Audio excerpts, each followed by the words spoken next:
శ్రీ గురుభ్యో నమః. శ్రీమాత్రే నమః.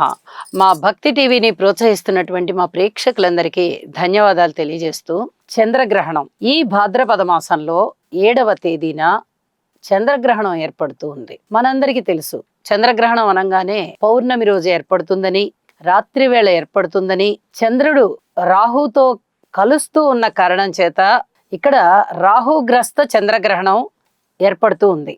అయితే ఏ ఏ రాసుల వారికి ఎలా ఉంటుంది అనేది మళ్ళీ తెలియజెప్పుకుందాము.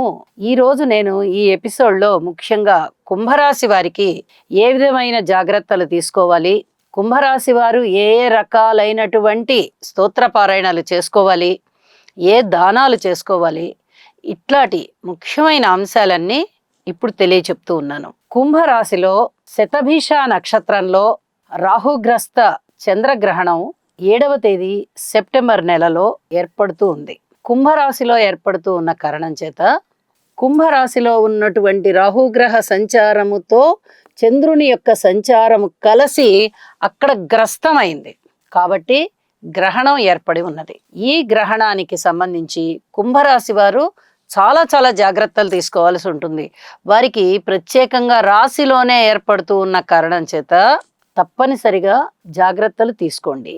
అలాగే గ్రహస్థితుల విషయంలో ఆ రోజునున్నటువంటి గ్రహస్థితులు సప్తమ స్థానంలో ముఖ్యంగా రవి బుధ కేతువులు సంచరిస్తూ ఉన్నారు. గ్రహణం ఎక్కడైతే కుంభరాశిలో రాత్రిపూట పౌర్ణమి రోజున ఏర్పడుతూ ఉందో సరిగ్గా సప్తమ స్థానంలో రవి బుధ కేతువులు సంచరిస్తూ ఉన్నారు. అంటే ఇక్కడ పరస్పర విభిన్నమైనటువంటి భావాలు ఏర్పడుతున్నాయి.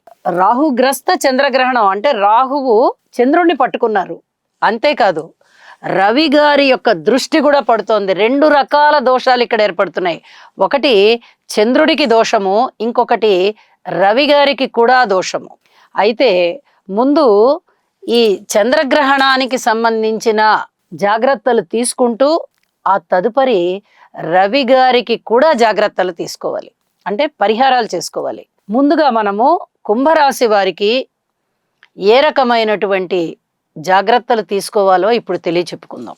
చంద్రగ్రహ రాహుగ్రహ స్తోత్ర పారాయణాలు తప్పనిసరిగా పఠించుకోవాలి. ఆ రోజంతా పఠించడం చాలా మంచిది. గ్రహణ సమయంలో కూడా ఎక్కువగా పఠించుకోవాల్సి ఉంటుంది. అయితే రాత్రి వేళ కాబట్టి చాలా మంది ఇక విశ్రాంతి తీసుకుంటూ ఉంటారు, నిద్రలోకి వెళ్ళిపోతారు.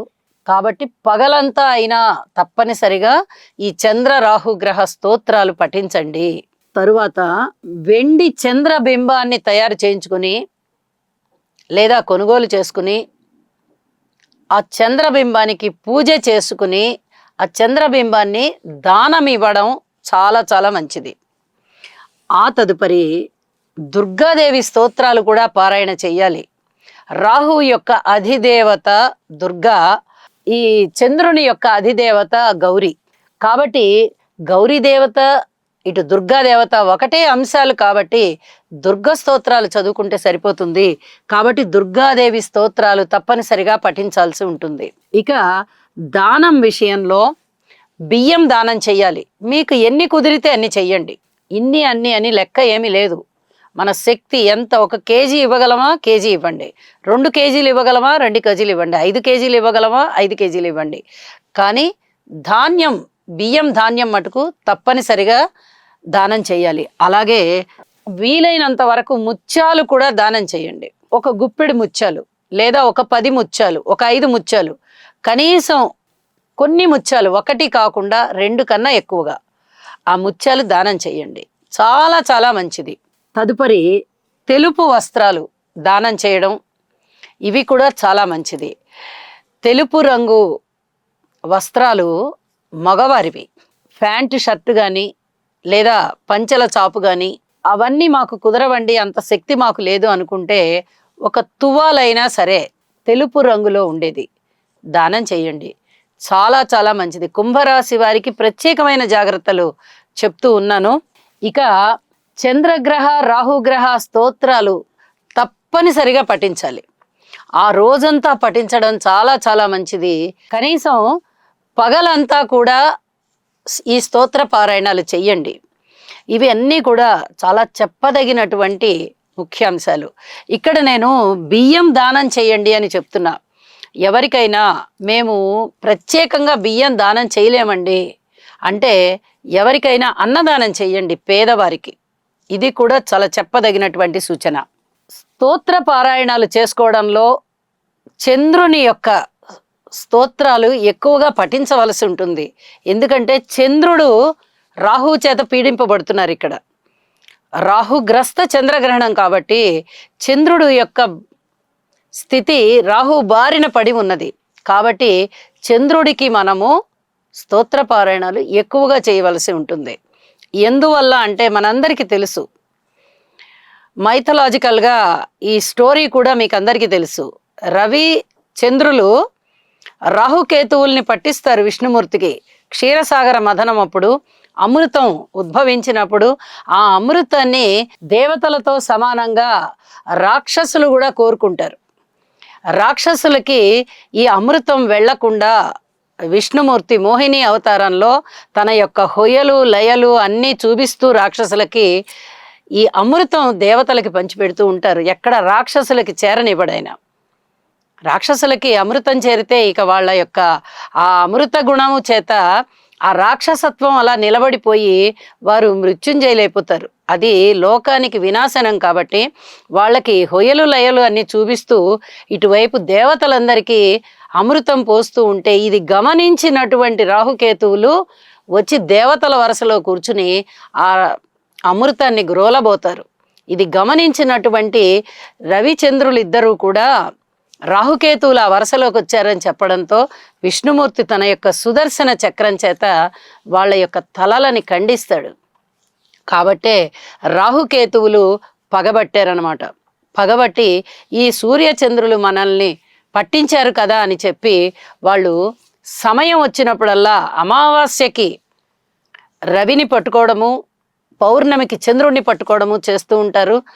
అదే గ్రహణం మైథలాజికల్గా చెప్పుకోవాలంటే.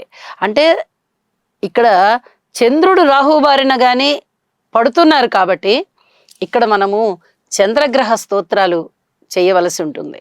సృష్టికి మూలమైనటువంటి రవిచంద్రులు వాళ్ళు లేకపోతే పగలనేది లేదు, రాత్రి అనేది లేదు. వాళ్ళు కూడా దేవతలు కాబట్టి, ఈ సృష్టి పరిపాలకులు కాబట్టి, వారికి ఈ కష్టం వచ్చింది కాబట్టి మళ్ళీ తిరిగి రాహు వారిని వదిలేంత వరకు మనము చంద్రుడికి బాసటగా మేము ఉన్నాము తండ్రి నీకు అని చెప్పి మన వంతు ధర్మంగా మనము స్తోత్ర పారాయణాలు చేయడం, వారికి వచ్చినటువంటి కష్టం తగ్గిపోవాలి అని చెప్పి మనము ఈ స్తోత్ర పారాయణాలు చేస్తూ ఉంటాం. ఎటువంటి స్తోత్రం చెయ్యాలంటే చంద్రగ్రహ స్తోత్రాన్ని చెయ్యాలి. దది శంఖ తుషారాభం క్షీరోదార్ణవ సంభవం నమామి శశినం సోమం శంభోర్ మకుటభూషణం. ఈ శ్లోకాన్ని ఎన్నిసార్లు వీలైతే అన్నిసార్లు చెయ్యండి. 10,000 సార్లు చేస్తే చాలా మంచిది.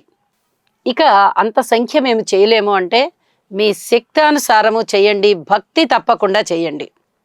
ఎక్కడ కూడా భక్తి తప్పకూడదు. ఇలా చేసినందువల్ల భగవంతుడికి మనము ఉపశమనం కలిగిస్తున్న వాళ్ళం అవుతాం. నిజంగా మనం ఇచ్చే ఉపశమనం దేవుడికి చేరుతుందా? మన కృతజ్ఞత చూపించుకోవడం ఇదంతా. కాబట్టి మన కృతజ్ఞతని ఈ స్తోత్రాలతో చేసుకోవడం చాలా మంచిది. అలాగే ఇక్కడ ఇంకొక విషయాన్ని కూడా తెలియచెప్తున్నాను. రవి గారి యొక్క దృష్టి ఎప్పుడైతే ఇక్కడ రాహు మీద ప్రసరిస్తోందో పితృవంశ దోషాలు ఏర్పడుతున్నాయి. ఒకే సమయంలో 2 రకాలైనటువంటి పరిణామాలు ఏర్పడుతున్నాయి. ఒకటి రాహుగ్రస్త చంద్రగ్రహణం, చంద్రగ్రహానికి సంబంధించి ఇబ్బందులు. అలాగే రవి మీద దృష్టి ఉండడం చేత పితృవంశ దోషాలు ఏర్పడడం. ఈ పితృవంశ దోషాలకి కూడా రవి రాహు స్తోత్ర పారాయణాలు చేసుకోవడం అనేది చాలా చాలా మంచిది అని చెప్పి కుంభరాశి వారికి ప్రత్యేకంగా తెలియజెప్తున్నాను. ఇక మిగతా రాశుల వారికి ఏ విధమైన జాగ్రత్తలు తీసుకోవాలి అనేది మరి ఒక ఎపిసోడ్లో తెలియచెప్పుకుందాం. సర్వే జనా సుఖినో భవంతు.